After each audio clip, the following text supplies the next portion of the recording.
ஒழுக்கமே உயர்குலம். நல்ல குலமென்றும் தீயகுலமென்றும் சொல்லளவு அல்லால் பொருளில்லை தொல்சிறப்பின். ஒன்பொருள் ஒன்றோ தவம் கல்வி ஆழ்வினை என்று இவற்றான் ஆகும் குலம்.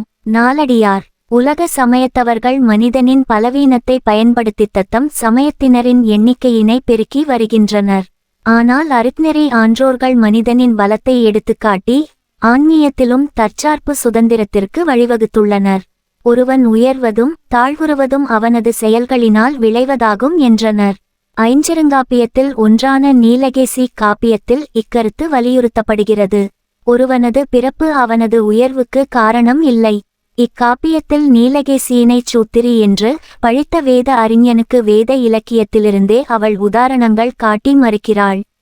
வதிட்டன், சத்தி, பராசரன், வியாசன் ஆகியோரின் பிறப்பினை எடுத்து காட்டி அவர்கள் உயர்ந்தது அவர்களது தவத்தின் மேன்மையால்தான் என்று நிறுவுகிறாள். ஒருவனது சிறப்புக்கு அவனது ஒழுக்கமே முதன்மையானது, அடிப்படையானது, பிறப்பு அல்ல. மேலே காட்டிய பாடல் இக்கருத்தினையே அரண் செய்கிறது.